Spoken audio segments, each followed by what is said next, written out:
छगन भुजबळ बोलतायत, थेट जाऊयात. काँग्रेसला मोठं यश मिळालेलं आहे. आपला वाटा खूप मोठा आहे. राष्ट्रवादीमध्ये फूट पडल्यानंतर आपली एक वेगळी निवडणूक होती. कसं बघताय त्याकडे विजयाकडे?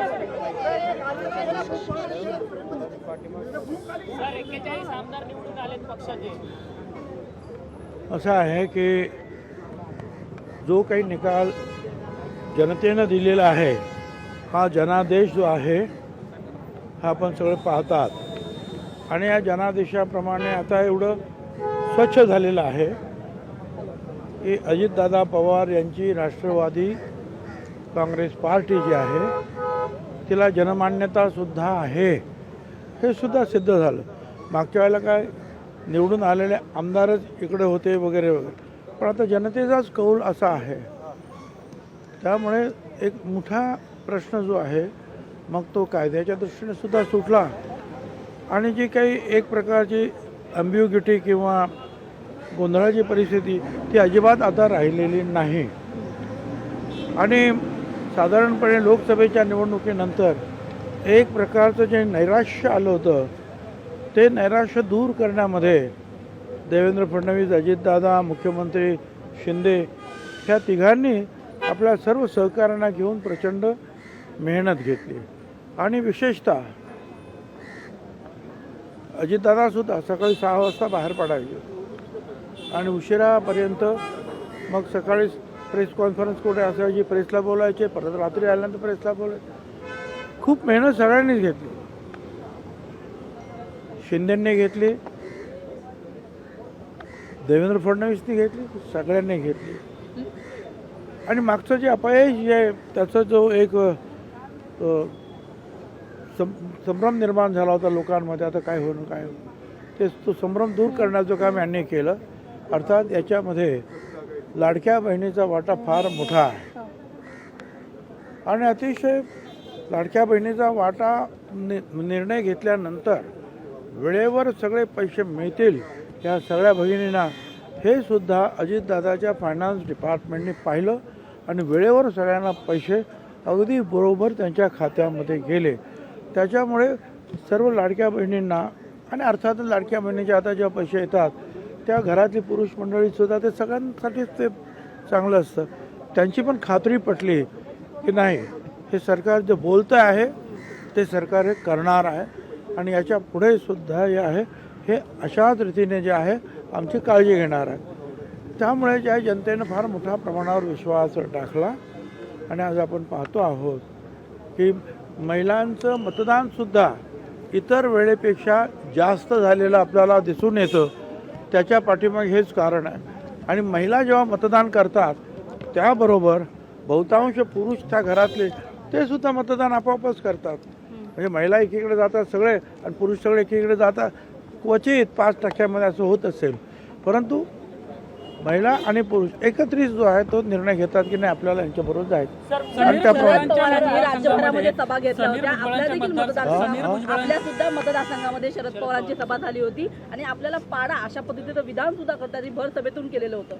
नाही, शरद पवार साहेबांनी तर ते मीटिंग घेतलीच माझ्या मतदारसंघामध्ये आणि पूर्णपणे अभ्यास करून कोण माझ्या विरुद्ध उभं राहील, कोण मला पाडले, असा अभ्यास त्यांनी चांगला केला आणि त्याप्रमाणे निर्णय घेतले.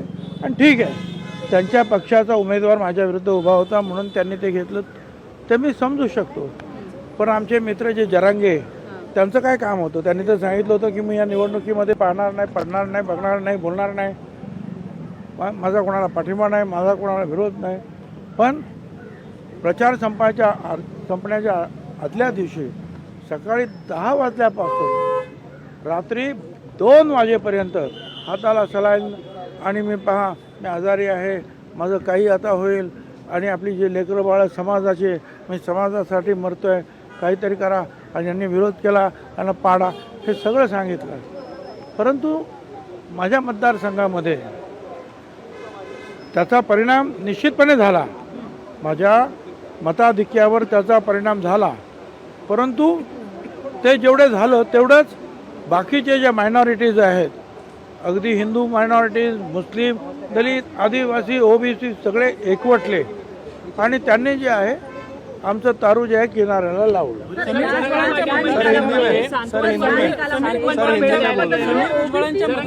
भुजबळांच्या मतदारसंघामध्ये कायदा आणि सुव्यवस्थेचा प्रश्न निर्माण होईल अशी परिस्थिती होती. मर्डर करण्यापर्यंत धमक्या तिथं देण्यात आले होते. आता ते तुम्ही सगळ्यांनी आता माझ्यापेक्षा तुम्हीच ते जे आहे टी व्हीवर जे आहेत पाहिले, मला मी बघितलेलं आहे, ह्या धमक्या वगैरे दिल्या होत्या. परंतु एक लक्षात आहे, माझा मतदारसंघ सोडल्यास 287 मतदारसंघामध्ये लाडक्या बहिणीचा वेग जास्त होता. समीर भुजबळ जे आहे हे स्वतंत्र उभे होते. त्यांच्याकडे कदाचित महायुतीपैकी कुणाचं तरी चिन्ह असतं, तेही निवडून आले असते. परंतु तिथे आणखीन एक गोष्ट घडली, ती म्हणजे शिवसेनेचे उमेदवार होते गणेश धात्रक, ते अजिबात चालले नाही. आणि एक मराठा समाजाचे सुद्धा डॉक्टर बोरसे म्हणून उभे होते, तेही चालले नाहीत. त्याच्यामुळे या दोघांमध्ये स्ट्रेट फाईट झाली.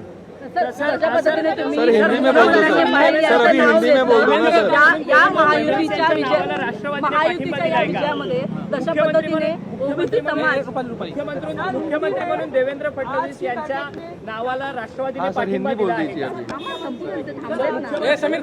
मुख्यमंत्री म्हणून आम्ही फक्त आमचा नेता विधिमंडळाचा अजितदादा पवार यांची सर्वानुमते नेमणूक केलेली आहे.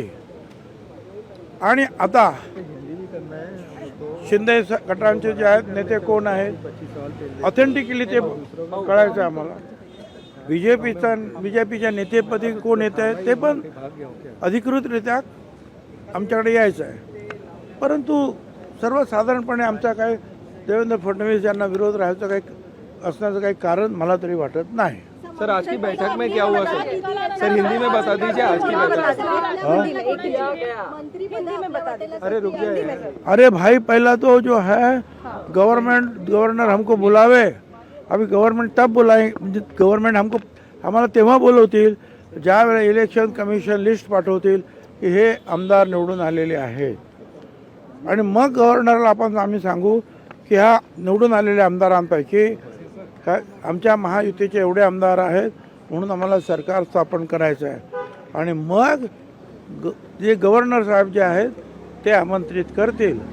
आणि ते सगळं झाल्यानंतर आपसात बसून जे आहे मुख्यमंत्री पदाचा सुद्धा निर्णय होईल.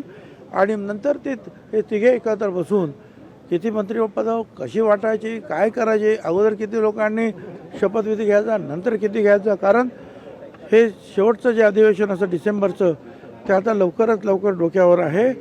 त्यासाठी जे आहेत हे निर्णय त्यांना घ्यावे लागतील. सर लोकसभा निवडणुकीच्या आधीपासूनच राज्यामध्ये मराठा ओबीसी असा एक वाद पेटवला गेला होता. आता ओबीसी सोबतच मराठा समाजाने सुद्धा महायुतीला चांगलं खरं तर साथ दिलेली आहे.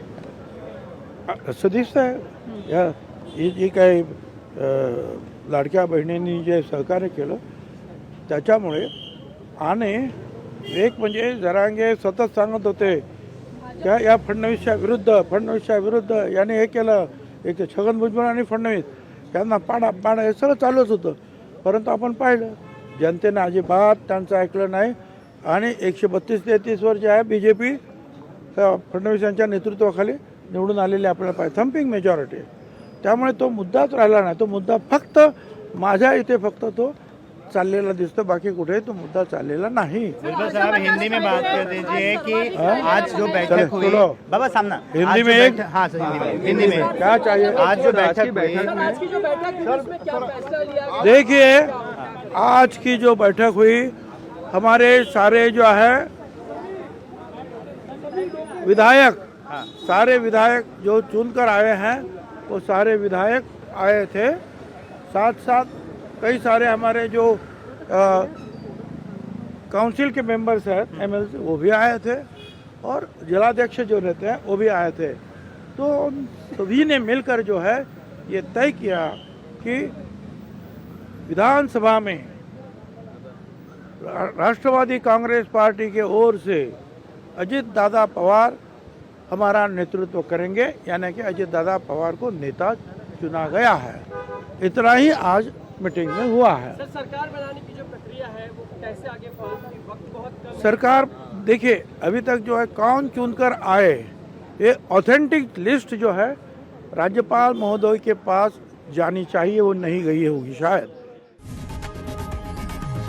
लोकशाही मराठी ऐका, पहा, जागरूक रहा.